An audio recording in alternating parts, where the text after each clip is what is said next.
সম্মানিত দর্শক আসসালামু আলাইকুম। আশা করি আল্লাহ তাআলার অশেষ রহমতে সকলে খুব ভালো আছেন।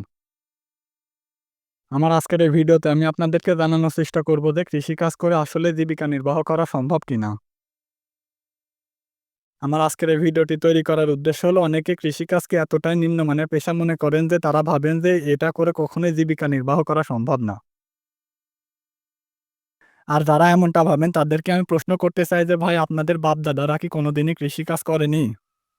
হয়তোবা আপনার বাপ-দাদারা কৃষিকাজ না করলেও তার বাপ-দাদারা কিন্তু কৃষিকাজের সঙ্গে জড়িত ছিল। তো তারা যদি জীবিকা নির্বাহ করতে পারে তাহলে কেন আমরা পারব না?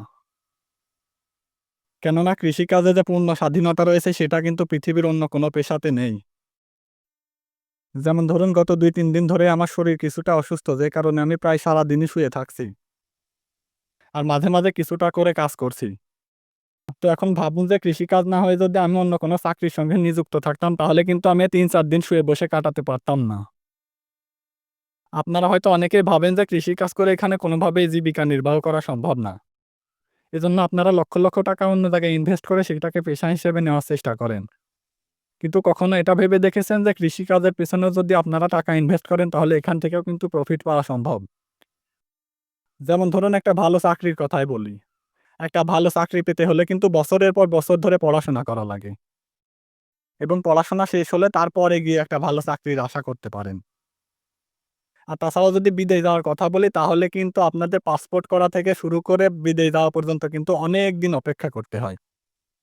এটা হতে পারে ৬ মাস কিংবা ১ বছর কিংবা ২ বছরও হতে পারে। অথচ আপনারা এই সময়গুলো দিতে কিন্তু দ্বিধাবোধ করেন না। কিন্তু কৃষিকাজের ক্ষেত্রে ভাবেন যে এখানে ইনভেস্ট করব আর ৬ মাসের মধ্যেই লাভবান হয়ে যাব। এজন্য আমি আপনাদেরকে বলব যে আপনারা একটু ভালোভাবে ভেবে দেখুন যে পৃথিবীতে কোনো কাজে সফলতা অল্প সময়ের মধ্যে কিন্তু আসে না।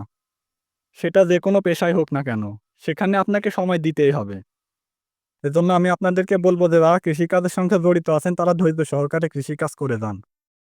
হয়তো সফলতা একদিনে আসবে না কিন্তু একদিন অবশ্যই আসবে। আর আপনাদের মাথায় একটা চিন্তা রাখতে হবে যে অন্যেরা পারলে আমরা কেন পারব না? যেমন ধরুন বাংলাদেশে অনেক আধুনিক কৃষক রয়েছে যারা কিন্তু কৃষিকাজের সঙ্গে জড়িত থেকে লক্ষ, লক্ষ টাকা ইনকাম করছেন। আপনারা যেকোনো পেশার সঙ্গে জড়িত হন না কেন সেখানে ধৈর্য ধারণ করার চেষ্টা করবেন। আর আপনাদের সকলের সুস্বাস্থ্য কামনা করে ভিডিওটিকে এখানে শেষ করে দিলাম। সকলে খুব ভালো থাকবেন, সুস্থ থাকবেন। আসসালামু আলাইকুম।